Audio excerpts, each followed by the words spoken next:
If you're an 18-year-old South African, is not in the force, don't have a criminal record, that means and no cases pending, you are eligible to sign up to become a security officer. You don't need matric, you don't need any formal education. You just need to be able to read and write. I need to be obviously somebody that's willing to learn. Then you are the perfect candidate for somebody to start the security industry. So number one, you walk into a training center, you'll be met by a administrator or a receptionist, or i.e. you would have come in through a salesperson. They will then discuss to you the course and they'll give you an induction. Listen, there's basically, you start off on you'll sign up, get your books, and then they'll start you in on a Monday. You come to class, the instructor will take you through Monday, Tuesday, Wednesday, Thursday, and then Friday you'll be writing your tests. So basically, the first course that you are going to start is the Grade E course. That is the basic patrol officer course that you have to start off with, and that is a 5-day course. Once you complete your E grade, you then now move on to your next grade, which will be your next week. That will be for another 5 days. You then will start that course and you'll start again, coming in. The instructor will teach you, train you through all the different types of courses, because obviously you're like, here's the E grade. So if I just look at some of the topics that you will cover in E grades. Now you must know, guys, obviously PSIRA has been in existence for a very long time. And these books have been out for like 20 years, so they haven't really updated it, which they are in the procedure of updating it. So a lot of the stuff, it's been out for quite some time.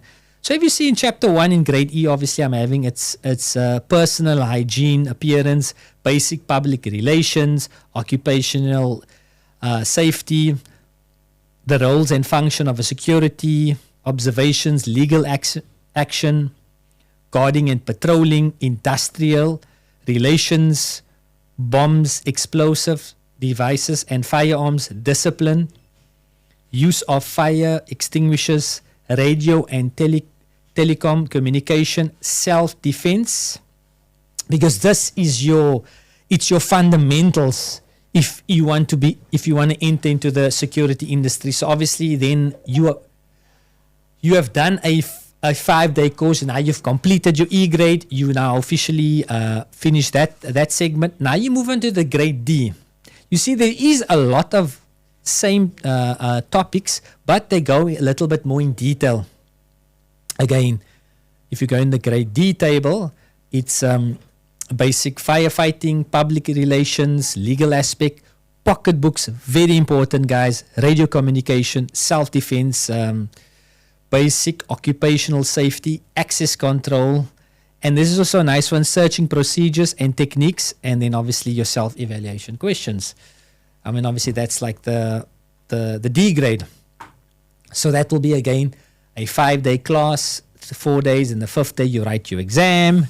And then it's your last week, which is your C grade, guys. Because if you're not a C grade, they cannot employ you. That is a must. Because when PSIRA comes around, they want to see that the guard is registered, and then this is what you have been trained on. So let's go through the table of contents through a grade C. Obviously, number 1 is protection of information, occupational safety, the threats, bomb threats, legal aspects, firefighting and prevention, the role in emergency, written reports, guys, so important, self-defense, and then obviously if you're doing self-study, it's then your self-evaluation answers. So as you can see, this is your entry level to the security industry. So very simple. Once you're done with this, you then will receive a certification from your service provider. If you're coming through WiseGuy, we will issue out a certificate. Then from that point, guys, now you are officially you basically now trained through a security training center. Now there's a next step. The next step is you need to get yourself registered with PSIRA. the reason why PSIRA, you now have the training, it's almost as, people that if you got your learners, now you need to go pass out for your drivers. So in order to get your drivers, you need to have your learners. So now you at this point, you got your certificate, your training center certificate. And I just want to reiterate on this point over here. There is a dark side in the industry that the certificates, sometimes you might be dealing with a person that's saying that he's a registered training provider, or he's even falsifying certificates of your training center. And all training centers have, including myself, and we have cases out that people have they copy the certificate and they fraud it.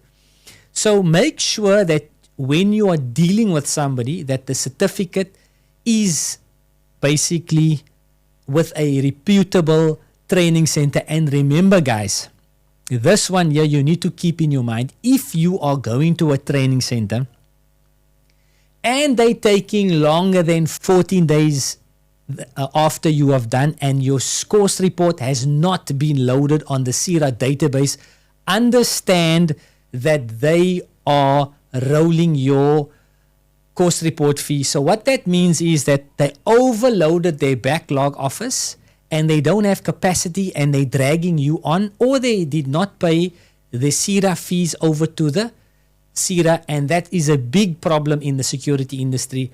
I know training centers in Eastern Cape, the people wait 1 year to get their course. So be very careful of who you pay your money to, because that is the thing that I feel, and when I joined the industry, that I wasn't happy about, that training centers take long because they feel that take long to pay the money over to PSIRA. You think you have a certificate, but with that training certificate, you can do nothing if that training center has not hand over your reports to PSIRA, paid the money, and they have approved it. Then you can, then your registration will eventually be approved, and that's the problem there. But anyways, moving on. Now you have your PSIRA you have your training certificate. You then have to go onto the online portal, and I'm sure you'll be able to see. We'll maybe give you an example what the online portal is. You go on there and it says register or claim your profile. You register your name. You put on everything in there, and then you basically will navigate through this questions where you will have to answer, and then you'll have to pay for your online registration. You can either ask your training center to help you with that, and they will charge you a fee, and then that's fine, or you can do it yourself. Either or. Once you get your registration, you pay a certain amount again for PSIRA, and then you need to make a booking. So this booking is at the time of the video, but you do know that PSIRA does change their policies and procedures. So as we speak now, this is how they operate. You make your booking. When you need to come in to bring your fingerprints. So you need to then at that point make your booking, and then also you need to go to your local SAPS. You do your SAPS fingerprints, not the clearance, guys. Your SAPS fingerprints and dated stamp, and you take that with you. And you take that with you when you go for your booking. And then you hand that in, and you basically verify your fingerprint, and they take a photo. This is to check. This process, after you've done this, it takes anything between 6 weeks to 2 months. It depends, maybe a month, to check if you don't have a criminal record, or you're not part of SAPS, or you're not part of the force. Once this process is done, you then officially, if you come out, it will say your status is approved or provisionally rejected. Don't get too upset if it's provisionally rejected. There's generally two reasons that I know of when it says provisionally rejected. Number one is it's an unclear fingerprints, and number two is that you either have some case or some criminal record pending on your name. You have to get that cleared before they will give you a PSIRA number or register you. Once you're registered, then you go onto your online portal where you have registered. They'll send you an OTP. You go onto your online portal. You go to download certificate. I think maybe we'll show an example of that, how to actually download the certificate. You download your certificate and you make an appointment to go collect your PSIRA card.